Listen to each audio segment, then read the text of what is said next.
গরুর মাংস পছন্দ করে না এমন মানুষ কিন্তু খুব কম আছে, কিন্তু এই গরুর মাংসকে আমরা বিভিন্নভাবে খেতে পারি।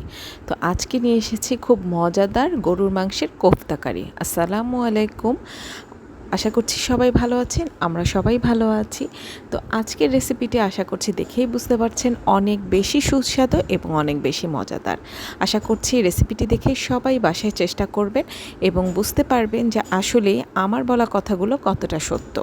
তো আমি এখন শুরু করে দিব আমার রেসিপি। এই রেসিপিটির জন্য আমি নিয়েছি 500 গ্রাম গরুর মাংস, যেটাকে আমি মিক্সার গ্রাইন্ডারে এটা গ্রাইন্ড করে নেব। একদম কিমা যেটাকে বলে সেরকম কিমা করে নেব। দেখতেই পাচ্ছেন যে একদম আমার এটা মিহি কিমা হয়ে গেছে। এই কিমার বাইন্ডিংটাকে আমি একটু মজবুত করার জন্য, যেন ভেঙে না যায়, গোল করার জন্য এই জন্য আমি একটি ব্রেডকে পানিতে এভাবে করে ভিজিয়ে নিয়ে চিপে এটা কিমার সাথে মিশিয়ে দিব, যেন এটা গোল করার সময় কিমাটা ভেঙে না যায়।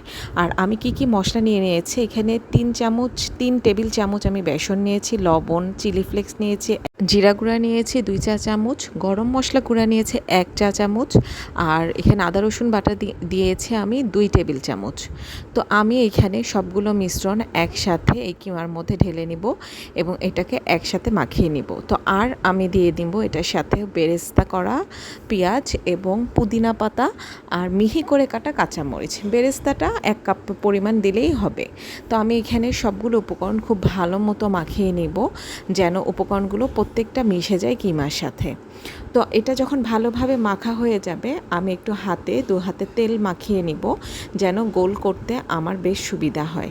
তো আমি এভাবে একটু একটু করে নিয়ে পরিমাণ মতো গোলটা করতে হবে, কারণ কিমা হয়ে যাওয়ার পর গোস্তের পরিমাণ কিন্তু বেড়ে যায়। তো একটা কিমাতে বেশ অনেক পরিমাণেই মাংস চলে আসে। এখন পাত্রে আগেই তেল গরম করে নিতে হবে হাই হিটে, তারপরে তেলের আগুনের আঁচটা কমিয়ে তেলে এই বলগুলোকে আমি ভেজে নিব মিডিয়াম লো হিটে। খুব ধীরে ধীরে ভাজতে হবে, যেহেতু মাংসটা সম্পূর্ণ কাঁচা। তো এই ভাজাটা অনেক বেশি ভাজতে হবে না, কারণ যেহেতু আমি এটাকে আবার রান্না করব। তো আমি এভাবে উল্টিয়ে পাল্টিয়ে সবগুলো বল আস্তে আস্তে করে ভেজে নেব। তো এখানে সুন্দর করে যখন ভাজা হয়ে গেছে, একদম অতিরিক্ত ভাজতে হবে না, কারণ এটা আবার রান্না হবে। তো এটার আমি পরবর্তী পর্বটা আমি সেকেন্ড ভিডিওতে আপনাদের সাথে শেয়ার করব। আজকে এই পর্যন্ত, আল্লাহ হাফেজ।